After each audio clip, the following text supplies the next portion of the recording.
Alien satellite, जिसे black night के नाम से जाना जाता है, को इसकी खोज के 80 सालों बाद तक भी गुप्त रखा गया है। सरकारी एजेंसियों के मुताबिक पिछले कुछ दशकों में इस अज्ञात सैटेलाइट को कई बार देखा गया और यूएस, रूस और यूरोप की स्पेस एजेंसियों से मिली रिपोर्टों की माने तो उन्हें भी नहीं पता कि आखिर यह सैटेलाइट क्या है और कहां से आई है।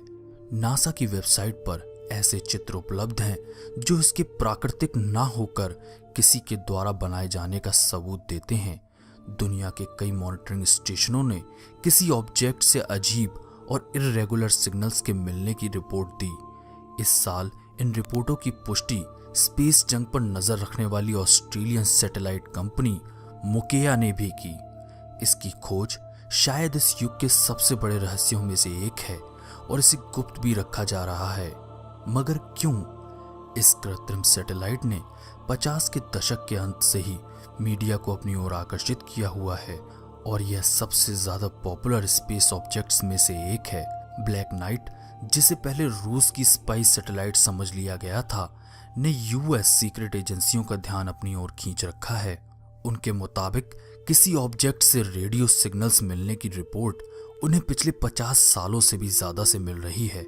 विश्व भर के एस्ट्रोनॉमर्स भी इन अनजान रेडियो सिग्नल्स के मिलने की रिपोर्ट देते रहे हैं, जो कथित तौर से इस ऑब्जेक्ट से ही आते हैं।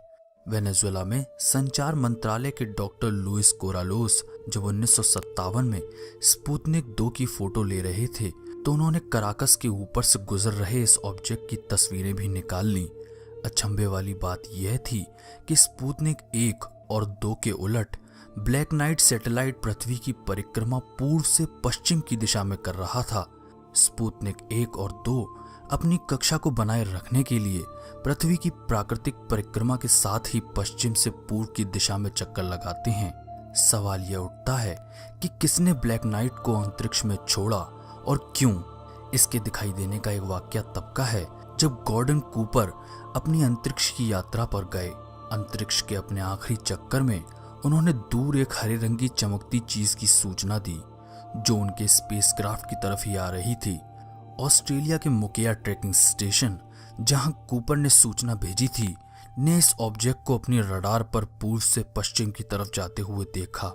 यह भी संभव है कि यह ऑब्जेक्ट 10,000 सालों से भी ज्यादा से अंतरिक्ष में घूम रहा हो। हाल ही के अनुमान और कंप्यूटर सिमुलेशन के अनुसार हमारे सौर मंडल में घूमते हुए इसकी कक्षा की अवधि 11,500 साल की हो सकती है और यह लगभग हर 50 सालों बाद पृथ्वी की कक्षा में प्रवेश करता है। लेकिन आज तक कोई भी इन सीधे और सरल सवालों के जवाब नहीं दे पाया है कि इस सैटेलाइट को अंतरिक्ष में आखिर छोड़ा किसने और इस रहस्यमय सैटेलाइट का असली मकसद क्या है। आप सभी का वीडियो देखने के लिए धन्यवाद। आशा है आपको पसंद आया होगा। ऐसे ही और अद्भुत वीडियोस देखने के लिए चैनल को सब्सक्राइब कीजिए।